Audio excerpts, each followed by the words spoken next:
So today we have with us Dr. Sanjeev Kumar, Professor and Head Department of Critical Care Medicine, IGIMS Patna. So, sir, first question I would like to ask you is on early recognition and diagnosis of infections. What are the key strategies for early identification of multi-drug infections in the ICU, and how can rapid diagnostic tests improve timely and appropriate antibiotic selection? Good morning, everyone. First of all, I just want to convey that early diagnosis is the very important thing. And until unless you not diagnose on timely, most of the time we waste the time and for giving unnecessary medication. So usually you use the multiplex PCR, that is the biofire test, and on the basis of that we can get the very early report within few hours. Okay. So otherwise, in a spite of that, we also send the conventional culture and sensitivity test so that we can confirm. Sometime this report is a little bit misleading, False false positive. positive and false negative type of the scenario is also happened. So biofire is the one of the best options for diagnosis of Okay. the any. Okay, sir. So regarding antibiotic selection and stewardship practices, how should critical care physicians balance the need for broad spectrum and empiric therapy with antimicrobial stewardship principles to avoid unnecessary antimicrobial exposure? This is the very important thing because most of the time we see that in ICU, people are not taking care of the hand hygiene and the other sanitation things. So usually in our ICU, we prefer that the most of the time uh, regular mopping of the floor of the ICU should be happened. And apart from that, we also ensure that before the touching the patient, we we we everybody should prefer to just use some some sanitization and before touching, and if possible you use the gloves. So in this way we can minimize the uh, spread of the infection from the one persons to another persons, and vice versa. Okay, sir. So, and not only this thing, it's also important to segregate the patients, because right now we have the patients where we keep in the partition type system. We make the glass partition with the door. So most of the time we say that from one patient to infection is spread to the one other person. So until unless we have the good partition system and before entering that, and although it's all have the glass wall, so and there is a central monitor on which we can regulate all these things, and the very much vigilant our ICU nursing staff and the paramedical staff, that is also the backbone of the our ICU. So that is also main thing. On the basis of that we can minimize all these things, unnecessary use of the antibiotic, because until unless you not going to segregate this thing, uh, and there is chances of the spread of the infections. Okay, sir.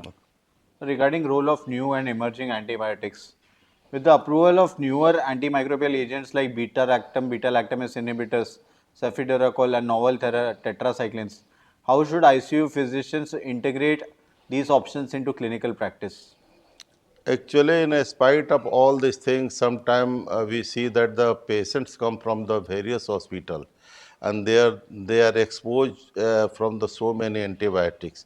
And as I told you in my previous questions, that the people are not using the proper hand hygiene and the unnecessary use the initially so many higher antibiotics, so that there is very little chance for us to what to do next. So you have to use some higher antibiotic further. Okay. So if patient is already on the carbapenem group of the drug, in that condition, you have to further choose the like ceftazidime, Vectum, and other the Cefiderocol. cefiderocol, and the sometime in the gram positive drug we use the uh, uh, uh, like levonorepinephrine and all these Okay. things for atypical coverage over this. Okay, sir. So that is the way on the on. Apart from the daptomycin is also one of the drug on the basis of we try to minimize the Okay. infection. Sir, when treating MDR infections such as carbapenem resistant gram negative infections, in which scenarios should combination therapy be referred over monotherapy, and what does the latest evidence suggest for Actually, combination over monotherapy? Actually, most of the time we see that the patient is on the carbapenem like the meropenem or the imipenem celestine. But if patient is not responding in that condition, we use the polymyxin group of the drug, and if patient has the renally compromised, also use the polymyxin with the renal safe some renal safe drug. Okay. So on the basis of that, we can sometimes we also use the minocycline. So these are the a better combination. Sometimes we also add the salvectum, High dose yeah, sulbactam. high dose salvectum, especially from the Acinetobacter infections. Okay, sir.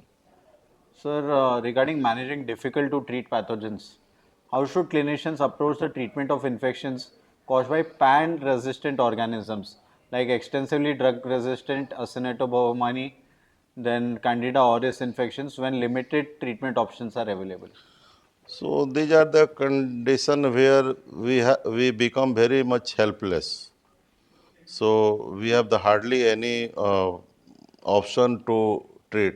But in case of the patient is the suffering from, if we just get the report that he has the Acinetobacter, in that condition we can give the high dose of the salvectum like the 8 gram or the 12 gram and Sulbactam. salvectum.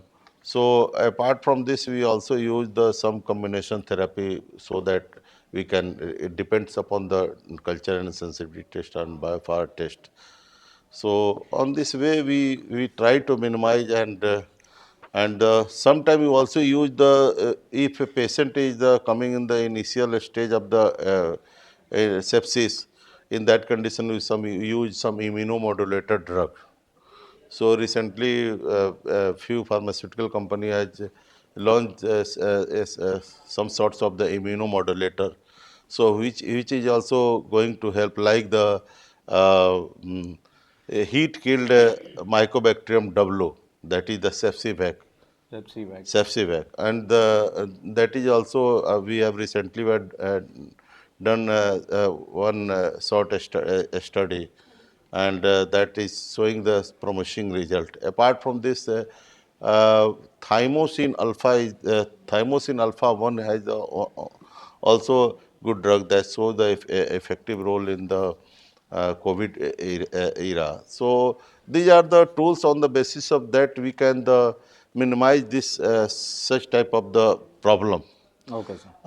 About your the candida infections, mostly the uh, uh, uh, fluconazole is the sufficient if we can give in the divided dose and the but if patient has the renal or hepatic system compromise, so in that condition we use some further the more safer antifungal drug like the andulafungin, isavuconazole. Okay, sir.